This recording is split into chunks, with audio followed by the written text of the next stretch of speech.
Nicole Kidman has made her first public appearance since her split from Keith Urban. We've been through a lot together. We've got a timeline for it now, and the time it's now. For nearly 2 decades, Nicole Kidman and Keith Urban were held up as proof that love could survive anything: addiction, distance, the relentless grind of dual superstardom. They were the couple that fans believed in, the Hollywood Nashville fairy tale that columnists cited whenever cynics declared celebrity romance dead. But that fairy tale is over.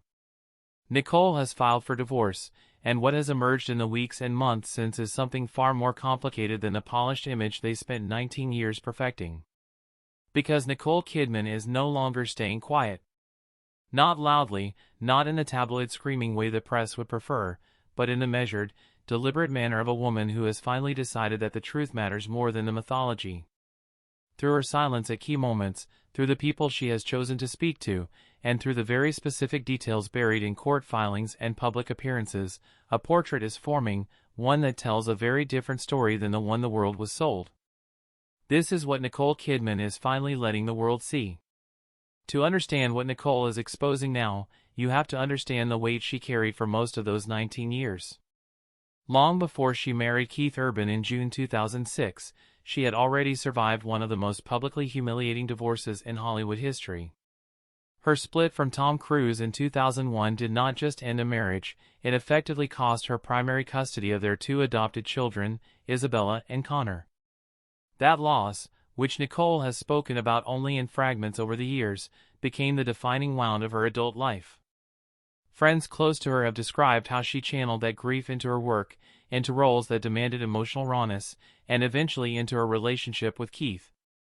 When she walked down the aisle at the Cardinal Soretti Memorial Chapel on Sydney's Manly Peninsula, she was not just marrying a man. She was rebuilding a life she believed had been taken from her. That context matters enormously when you examine what Nicole has been quietly communicating since the divorce became public. She filed in Davidson County, Tennessee, in late September 2025, citing irreconcilable differences. The language was minimal, almost clinical. But the details told a deeper story. She sought primary residential custody of their daughters, Sunday Rose and Faith Margaret, while agreeing that Keith would share joint decision-making authority. Both parties waived spousal support and child support, suggesting their finances had been handled separately for some time. For observers who had followed this couple closely, those details painted the picture of a woman who had been preparing herself, emotionally and practically, for this outcome long before the papers were filed. What Nicole is exposing most clearly in the aftermath of this divorce is the role she was quietly forced to play throughout the marriage. Within 4 months of their June 2006 wedding, Keith checked himself into rehabilitation for alcohol abuse. Nicole was barely through her thank you notes when she was thrust into crisis management. She stood by him without hesitation, visiting him in rehab, presenting a unified and loyal front to the press. When he emerged, he credited her publicly and emotionally with saving his life. It was the kind of statement that fans loved, the reformed man saved by the love of a good woman. But it also locked Nicole into a role she would carry for nearly 2 decades, the stabilizer, the anchor, the one who held everything together while he navigated his demons. Sources close to the couple have consistently described a dynamic in which Nicole bore the emotional weight of the marriage disproportionately. She was the one who monitored his sobriety, who worried quietly when his behavior shifted, who structured their home life around the possibility of relapse. She implemented systems and routines that kept the household functioning during his long touring absences. She made career decisions with an eye on keeping the family intact. For a woman who had already lost one family to forces beyond her control, preservation was not optional, it was survival. But preservation at that level has a cost, and those around her have noted that over time, that cost became unsustainable. She was exhausted. Not from loving him, but from the sheer labor of holding everything in place.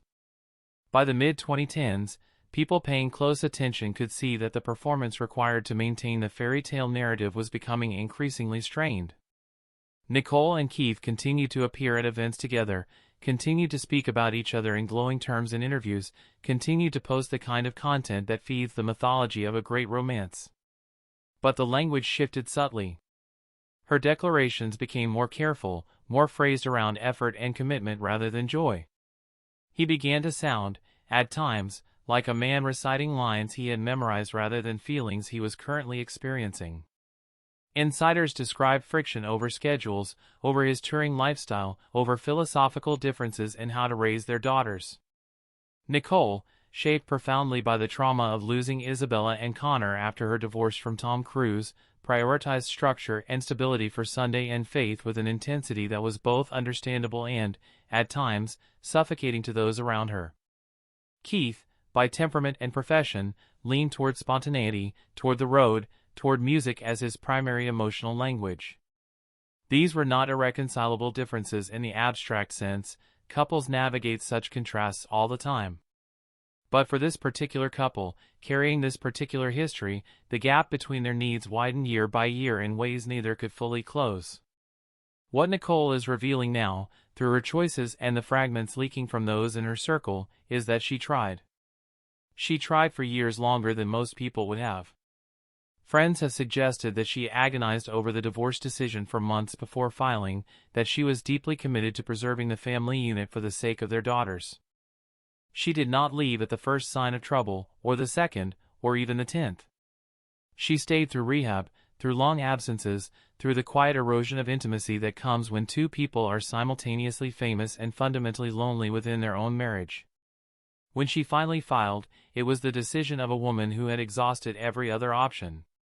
If Nicole's approach to the divorce has been measured and carefully contained, Keith Urban's has been something else entirely.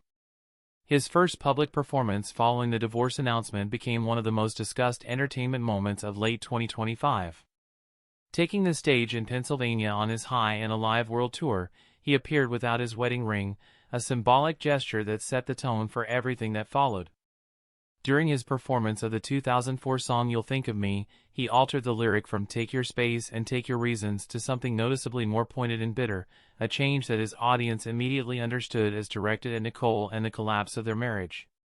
He also dropped The Fighter, the 2016 hit widely understood to have been written with Nicole in mind, completely from his set list. The removal was not a logistical decision. It was a statement. Meanwhile, images of him with their two daughters appeared in a slideshow during another song, a gesture that humanized him but also drew attention to the family now fractured by divorce. For Nicole, who had filed quietly and with deliberate restraint in the hope of minimizing spectacle, Keith's concert was the opposite of what she had sought. It turned their private dissolution into public theater, and it forced her to respond, not with words, but with the careful management of her own visibility. What his concert actually revealed, from Nicole's perspective, is something she has apparently been aware of for years: the tendency to process emotion publicly, to let the stage become a confessional, to use music as both therapy and weapon. She had lived with that dynamic for nearly 2 decades. She understood his impulse, even if she didn't welcome its consequences. Observers who watched her in the weeks following his concert noted something interesting. She did not retaliate. She did not brief journalists. She appeared composed at a film festival, without her ring, her poise intact even as her eyes carried the unmistakable signature of grief. That composure was itself a form of exposure, a silent but clear illustration of the imbalance that had defined their partnership. Court documents have a way of revealing what years of careful press management can conceal. The Davidson County filing contains several details that, taken together, sketch the outline of a marriage that had been functioning more as a logistical partnership than a genuine intimate union for some time. The mutual waiver of spousal and child support suggests financial independence maintained in parallel rather than intertwined, not unusual for high-net-worth couples, but notable when viewed alongside other indicators. The custody arrangement, with Nicole seeking primary residential custody while Keith retains joint decision-making authority, reflects not just a negotiated compromise but the reality of two lives already running on separate tracks. Sources close to Nicole have indicated that she fought hard to ensure stability for Sunday and Faith throughout the process. Her experience of losing day-to-day access to Isabella and Connor after her divorce from Tom Cruise left an imprint that never fully healed, and she was determined that her daughters would not experience a version of that disruption. The custody arrangement she secured represents, in part, the lessons of that earlier heartbreak applied with fierce deliberateness. Keith reportedly agreed to the arrangement without protracted legal conflict, a fact that those who know him well describe as consistent with his character, not indifference toward his daughters, but an honest acknowledgement of the incompatibility between the demands of his touring life and the daily rhythms of raising children. Nicole Kidman has not sat down for a tell-all interview. She has not authorized a sympathetic profile that frames her as the victim and Keith as the villain. That is not how she operates, and it is, arguably, not even what she wants. What she is doing is something more nuanced and in many ways more revealing. She is simply allowing the truth to exist without aggressively concealing it. She has been seen in Nashville walking with her daughters, present and grounded. She has resumed professional commitments with the quiet focus of a woman reclaiming her own identity after years of defining herself partly in relation to a marriage. Those around her describe someone who is heartbroken but not shattered, someone who made a choice she knew would cost her enormously and has made peace with the cost. She loved Keith Urban. By all credible accounts, that love was genuine and deep. But love, she has learned twice now, is not always sufficient armor against incompatibility, against the slow erosion of mutual needs going unmet, against the particular loneliness of being someone's savior. What Nicole is exposing, in the end, is not Keith Urban's failures, at least not exclusively. She is exposing the price of mythologizing a relationship, of allowing a public narrative to calcify into something neither partner can inhabit honestly. For 19 years, they were the couple that proved love could survive anything. That narrative was real, but it was also a cage. The divorce, and everything that has emerged since, is Nicole Kidman finally stepping out of that cage and saying, plainly and without theater, that the story she lived was more complicated than the one she allowed the world to see. The end of Nicole Kidman and Keith Urban's marriage is not a simple story of a good person and a bad person, of a victim and a villain. It is a story about two wounded people who found each other at a moment of mutual vulnerability and built something extraordinary and exhausting together. It is a story about the hidden labor of holding a marriage together when one partner carries more than their share. It is about the gap between the public face of a relationship and its private reality, and about what happens when a person finally decides that gap is no longer something she is willing to maintain. Nicole Kidman spent nearly 2 decades protecting a narrative. She is not tearing it down vindicatively. She is simply, finally, letting the truth breathe.